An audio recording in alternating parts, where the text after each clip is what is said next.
ሞተዋል እኮ በቁማቸው ያልቀበርናቸው ናቸው። እነምሬ ወዳቸው እንደባየቀን ነው በቁምህ ያልቀበርነው ወራዳ ባንዳነ ዘመነ ካሴ በቁምህ ያለህ ያልተቀበርክ ጀግና ልትባል አትችልም።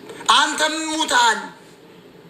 ከዋት ጋር እንስራ ስትሉ ትግሬ ስትሞዳሞዱ ጎንደር አያቶችን ከደዚያ ጋር አልፈስ ስትሞዳሞድ ያኔ ዘመነ ካሴ ግሩፕ ሙቷል። በቁማቸው የሚወናወኑ በሁለት እግራቸው የሚሄዱ የሞቱ ግን እድሩ ጥሩምባ ያለፋላቸው ናቸው። ከእስክንድር ነጋ ጀምሮ የሞቱትማ ጀግኖች ጀግና ናቸው። አሁን እኮ የግለሰብ ጉዳይ አይደለም። ትግሉ ተቀልሷል እያልኳችሁ ከፍ ያለው ደስ የሞተ ትለኛለህ። እሱማ ወይ ሊገል ነው ወይ ሊሞት ነው የሄደው። ለአማራነት ክብር ነው ያለፈው። ይሄን ደግሞ ትግራይ ይፈልገዋል፣ ኦሮሞ ይፈልገዋል፣ ብልጽግና ይፈልገዋል። የአማራ ትግል ወደ 4 ኪሎ እንዳይሄድ ይፈልጉታል። ስለዚህ በግለሰብ ቁጭ ብለን ስናለቅስ ዘመነ ካሴ ለቀጠራቸው እንደነ ቅዳሜ ገበያ ድሮ ቂጣቸውን ይጎረጉሩላቸው የነበረ ትግሬዎችን እስክን በይዛ እኮ ይቺ የአማራ ታጋይ ትባላለች። ይቺ እኮ ውዳቂ እኮ ሴተኛ ዳሪ ዝሙተኛ መጥቶ በአማራ ትግል ሲገባ ያን ይወድቀናል። ዶክተሮች ወደኋላ፣ የደህንነት ሰዎች ወደኋላ፣ ወታደራዊ ጠበብቶች ወደኋላ ተገፍተው እንደነ ቅዳሜ ገበያ ያለ ደንቆሮ መሀይም በአባታቸው ደብረ ማርቆስ ለፖሊስ ስልጠና መጥተው አያቶቻቸው የቀሩ ማህደራቸውን አውጥተን ስናይ የወለጋ ኦሮሞች ናቸው። እነዚህን ተሸክመን እነ ዘመነ ካሴ ያሰማሩብን ደንቆሮችን ተሸክመን የት ነው የምንደርሰው? ፋፍዴሮች የሚባሉ ደንቆሮ ሌባ የአብይ አህመድ ተቀጣሪዎች እነሱ ያሰማሩትን እንደነ ባናና ያለውን ካድር ይዘን የት እንደርሳለን? የትም አንደርስም። ሁሉም አመራር አይረባም ነው የምላችሁ። ያው ነው። እነዚህ ጀግኖች የሞቱትማ በጀግንነት አልፈዋል። እነ ዘመነ ካሴ እኮ በቁማቸው የሚሄዱ ሆሎኮስቶች ናቸው። የአማራን ክልል ያስወደሙ የሁለቱን ትግሬ የተሳሳተ ተልእኮ ይዘው መጥተው ቅድም እንደገለጽኩላችሁ በሀዝ እንዳስቀመጥኩላችሁ ትምህርት ቤቱ፣ ጤና ተቋማቱ ሰው የተገደለውን አይታቸዋል። በዚህ ደረጃ ያደረጉት የተሳሳተ የትግሬን ስትራቴጂ የተሸከሙ እነ ምሬ ወዳጆ ሳይቀሩ ያ ናቸው።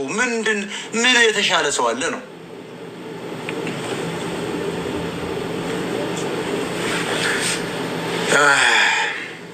ተሽቷል፣ ተቀልብሷል።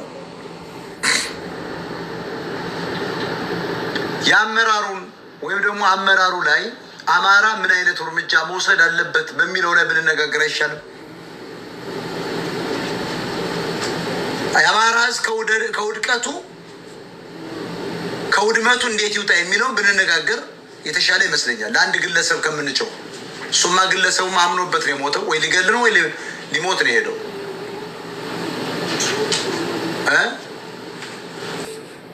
የሚጠቀሙ ግለሰቦች ናቸው፣ ቡድኖች ናቸው። ይህን አሁን ስለዚህ ወንድማችን ሞት እያራገፉት ያሉ ግለሰቦች አሉ፣ ቡድኖች አሉ። በዚህ ሰው አሟሟት ዙሪያ በመናገራቸው ምክንያት ጠላት ጎንደርና ጎጃም ሊከፍልበታል። ብልጽግና ጠላት ህዋትና ትግራይ አብረው አማራ ክልል ቁጭ ብለው እያዋጉ በድብቅ አጀንዳ ለነዘሜ እየሰጡ የተሳሳተ ክልሉን ለቆ ፋኖ እንዳይወጣ እያደረጉ እየዋደሙን ጠላት ይሄን ያደርጋል።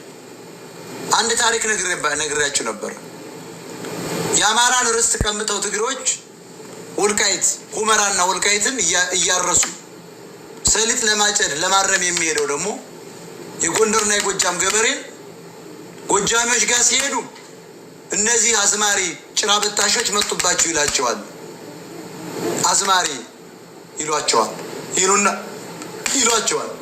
ጎጃሚዎች ጋር ደግሞ የሚያጭዱበት ይሄዱና እነዚህ ቡዳዎች ጅቦች መጡባችሁ ይሏቸዋል። እነማን ጎንደሬዎች አሏቸው እያሉ ማታ ላይ ካጨዳ ሲመለሱ በአዲስ አልቢን ማጭድ ጎንደርና ጎጃሚው አንገቱን እስከሚቆረጥ በማጭድ አይኑ እስከሚጠፋ በማጭድ እየተሞሻለቀ በጩቤ እየተዋጋ ከዚያ የተረፈው ደግሞ ከስራ መልስ ገንዘብ ለአመት የለፋበት 365 ቀን የለፋበትን ፎርጅድ ገንዘብ ሰጠው ትግሬዎች በዚህ ደረጃ ሲያባሉን ነበር። ዛሬ እከሌ ሞተ፣ እከሌ ዘመነ ገደለው፣ እከሌ ማነው ገደለው እያሉ ጠላቶቻችን እርስ በርሳችን እያባሉ ለመሄድ ተግተው እየሰሩ ነው ማለት ያለብን። ከፍ ያለው ደሴ ውባንተም ሌሎችም ለአማራ ትግል ወጡ፣ ለአማራነት ተሰዉ። ወይ ሊገሉ ወይ ሊገደሉ ነው የወጡ። በጀርባ ማን ይግደል ማንም ይጣራ ነው። እኛ ግን ዋናውን የትግል መስመር 4 ኪሎን አንለቅም ብሎ ነው ጎንደርና ጎጃም መነሳት ያለበት። የነዚህ ወጣቶች እኮ ግድያ እኮ ነገ እኮ እናገኘዋለን። እንኳን የነዚህ የጎቤ ግድያ አንለቀው። እንኳን የነዚህ ግድያ አምባቸውን ማን እንደገደለው እኮ ቀጣይ አማራ ስልጣን በእጃችን ሲሆን አምባቸው ማን እንደገደለው እናውቀዋለን፣ እንዋጠዋለን። ጀነራሉን ማን አስክሬን እንደጎተተው አንገቱን ቆርጠዋለን አውጥተን።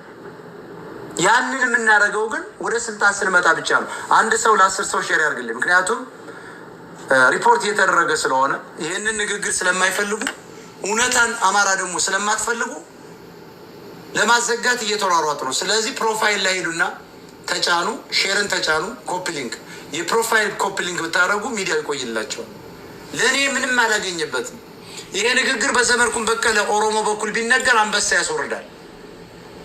ይሄ ንግግር አንከር ሚዲያ ቢናገረው ኖሮ ሰርተፍኬት አበጅታችሁ ሰጥታላችሁ፣ ጥላት አስገቡለታላችሁ እንደ ማርያም። እኔ ግን አማራ ስለሆንኩ ለሼርና ለላይክና ለኮሜንት እንኳ ትነፍጋለህ።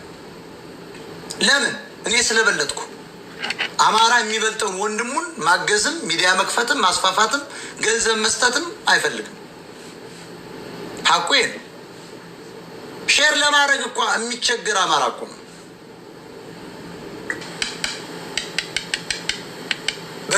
በክፍላችን ውስጥ የሚጠቀሙት ግለሰቦችና ቡድኖች ናቸው። እነዚያ ስላሉ ነው አሁን እከሌ ተገደለ፣ ዘመነ ገደለው፣ እከሌ ገደለው እያሉ በጎጃም ዘመነን ለማዳን በዚያ በኩል ደግሞ ዘመነን ለመክሰስ አሰፍስፈው ቁጭ ያሉት የአማራ ትግል በታኞች ናቸው።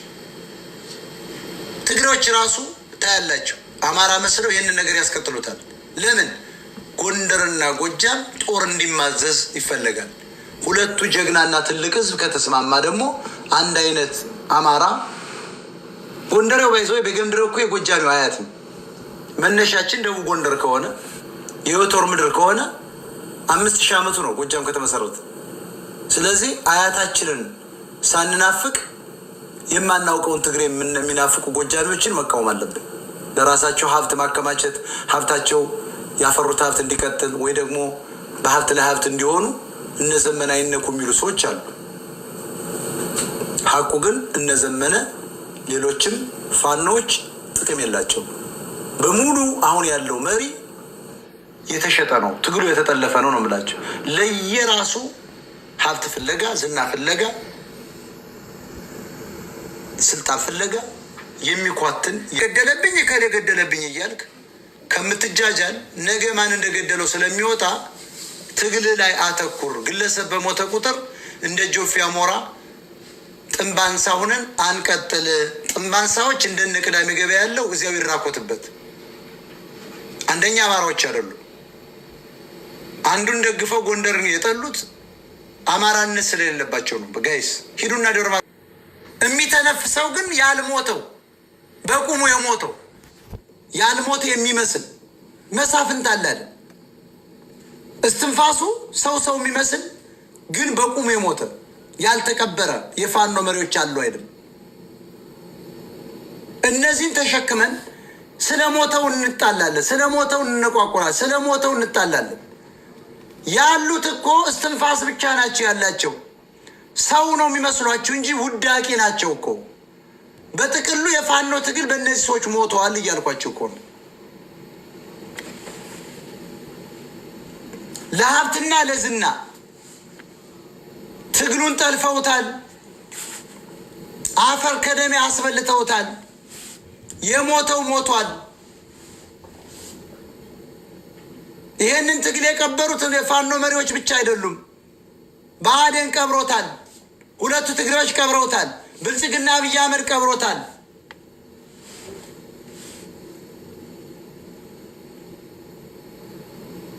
የብልጽግና ቅጥረኛ፣ የትግሬዎች ቅጥረኛ፣ የሀብት ንብረት ማጠራቀሚያ ሆኗል የአማራ ትግል ነው የምላችሁ እኮ። ስለዚህ ምኑን ነው እናንተ አሁን የምትራኮቱበት? በሞተው ጥንብ አንሳ እንደተባለው አሞራ ነው። በሞተ ሰው ላይ ለምንድን ነው የምንጣለው? ያሉት እኮ እስትንፋስ ብቻ ናቸው ያለባቸው ነው ያላቸው። ምንም አይሰሩም ነው ብላቸው የተሸጡ ናቸው። ትግሉ ተጠልፏል።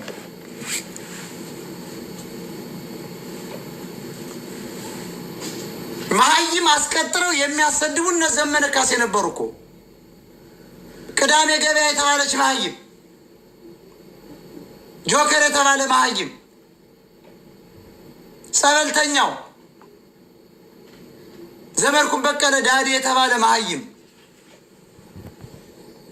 ቅዳሜ ገበያ የትግሬ ውሽማዋን ትዝታ ለማምጣት የዘመዶቿን ወስኮምቢያ ባህሏ ያልሆነውን ጭንቅላቷ ላይ አድርጋ ስትወጣ ምን ይመስላል? የጥንት